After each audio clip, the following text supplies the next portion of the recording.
Good day everyone! Halika kayo, samahan niyo ako sa paggawa ng cheese paratha.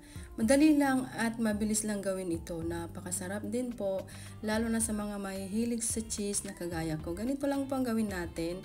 Dito, mayroon na akong ready dough, yung tinatawag nilang atta. So ayan, ipa-flatten lang natin gamit ang rolling pin. So hanggang ma-flatten natin, i-shape natin siya ng circle. Pero sa akin, wag nyo nang pansinin dahil hindi naman ako perfect gumawa ng circle. So, ayan ang kahihinatnan. So, ayan, magpainit na tayo ng kawali or yung tawa.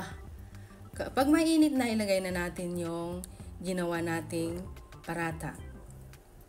Hintayin natin hanggang maluto sa kabila. Then, i-flip natin. Wag natin siyang hayaang masunog. Diyan sa part na yan, galaw-galawin natin gamit ang spatula. So, after that, ayan, i-flip natin ulit. At dito na tayo maglagay ng cheese. Kunin na natin ang ating gagamiting cheese at start na tayong maglagay.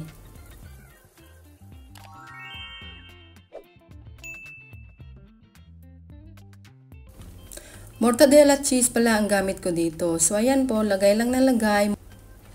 More cheese. More cheesy. So, ayan. Masarap siya. Madali lang gawin.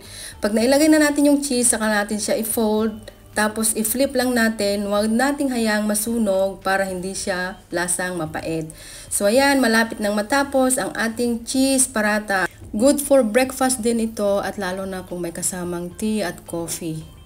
So, yun lang. Hanggang sa muli.